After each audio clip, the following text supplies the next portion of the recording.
Assalamualaikum warahmatullahi wabarakatuh. Bapak, Ibu guru hebat, bullying atau perundungan telah menjadi masalah serius yang dihadapi oleh banyak sekolah di seluruh dunia, termasuk di Indonesia. Bentuk-bentuk bullying tidak hanya terjadi dalam interaksi fisik maupun verbal, namun juga bisa melalui media sosial atau sering kita sebut cyberbullying.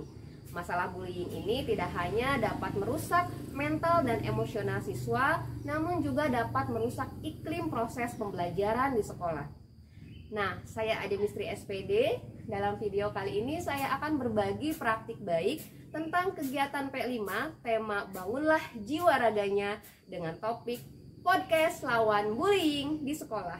Selamat menyaksikan. Situasi yang kami hadapi yaitu banyaknya laporan dari siswa tentang kegiatan bullying yang terjadi di lingkungan sekolah. Bullying tidak hanya terjadi pada interaksi fisik dan verbal, namun dengan kemajuan teknologi komunikasi, wilayah bullying telah meluas ke ranah media sosial atau yang sering kita sebut cyberbullying. Hal ini sejalan dengan hasil rapor pendidikan sekolah pada tahun 2023, di mana indikator iklim keamanan sekolah tentang pengalaman perundungan siswa mengalami penurunan sebesar 22,76% dari nilai tahun 2022. Artinya, dalam kenyataan di lapangan, kasus perundungan yang terjadi pada siswa telah terjadi peningkatan yang sangat signifikan. Tantangan pertama yang dihadapi yaitu bagaimana memberikan pemahaman pada siswa bahwa bullying merupakan tindakan negatif yang sangat merugikan baik untuk kesehatan fisik maupun mental. Tantangan kedua yaitu bagaimana membuat siswa bisa dengan luwes mengajukan pertanyaan-pertanyaan ketika melakukan wawancara untuk podcast.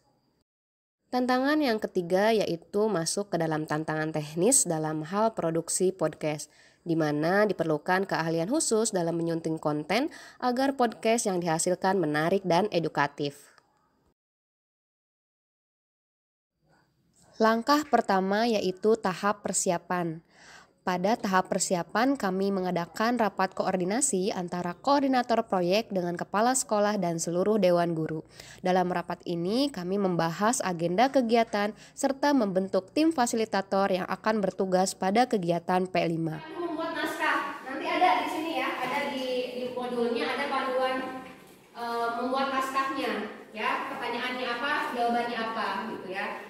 Nah, hari Jumatnya itu pelaksanaan wawancaranya. Tahap selanjutnya yaitu pelaksanaan.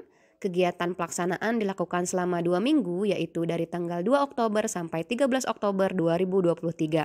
Pada tahap pelaksanaan terdiri dari 4 tahap yaitu tahap identifikasi, tahap amatilah, tahap lakukan, serta yang terakhir refleksi dan tindak lanjut. Hari pertama yaitu tahap identifikasi. Pada tahap ini, peserta didik mendapatkan materi terkait bullying seperti definisi bullying, jenis-jenis bullying, dampak bullying, serta strategi untuk menghadapi bullying. Kalian merasa tersakiti, ya kan ya? Semakin kalian merasa terpuruk, itu yang ngatain akan semakin senang, ya enggak? Ya enggak? Setelah mendapatkan materi, peserta didik mengisi LKPD secara berkelompok, kemudian melakukan presentasi dan tanya jawab seputar bullying. Hari kedua yaitu tahap amatilah. Pada tahap ini, peserta didik secara berkelompok mengamati kasus-kasus bullying yang terjadi di lingkungan sekolah. Mereka mewawancarai peserta didik yang pernah mendapatkan bullying baik fisik maupun verbal. Hasil pengamatan dan wawancara terhadap korban bullying kemudian dipresentasikan di depan kelas untuk kemudian ditanggapi oleh fasilitator dan kelompok lainnya. Yang pernah dialami, fisik dengan cara dipukul, bagaimana sikap kamu saat berada pada situasi tersebut, marah dan merasa tertekan saat dibully.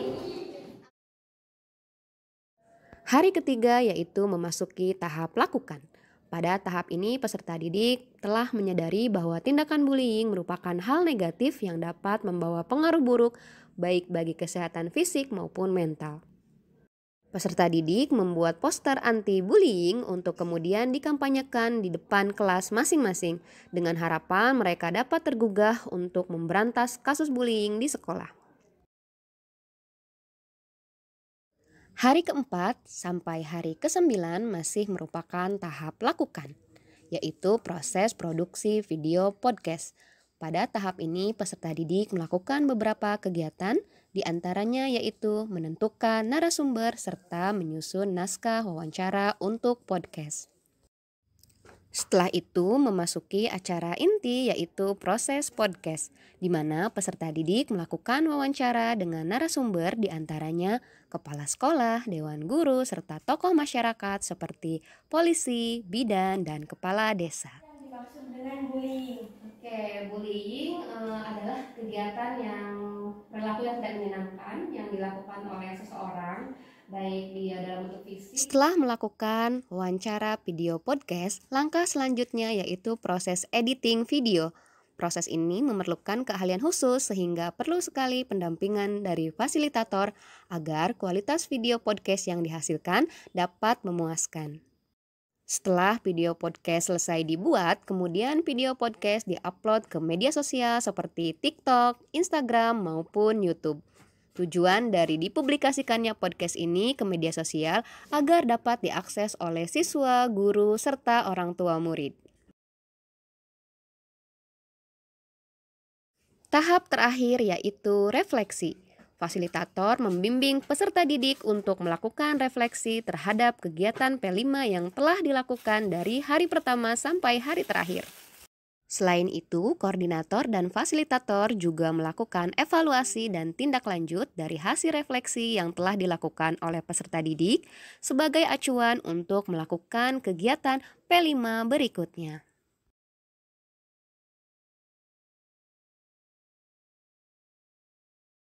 Bapak Ibu guru hebat, kegiatan P5 dengan tema podcast lawan bullying di sekolah tentu saja membawa dampak yang positif untuk sekolah kami. Dampak yang pertama yaitu meningkatkan kualitas siswa dalam hal teknologi, khususnya dalam editing video untuk podcast. Selain itu, siswa juga dapat memanfaatkan media sosial untuk hal-hal yang lebih positif. Dampak yang kedua yaitu dapat meningkatkan kemampuan literasi siswa khususnya dalam hal mengajukan pertanyaan dalam kegiatan wawancara. Selain itu, kegiatan wawancara juga dapat meningkatkan rasa percaya diri siswa untuk bisa berinteraksi dengan masyarakat sosial. Dampak yang ketiga yaitu yang tak kalah penting adalah tumbuhnya kesadaran pada diri siswa untuk menyadari bahwa bullying adalah hal negatif dan harus dihindari di lingkungan sekolah. Dampak terakhir yaitu terjadi pada hasil rapor pendidikan sekolah pada tahun 2024, di mana iklim pengalaman perundungan peserta didik mengalami kenaikan sebesar 21,48%. Hal ini berarti menandakan bahwa pengalaman perundungan siswa yang terjadi di sekolah mengalami penurunan secara drastis.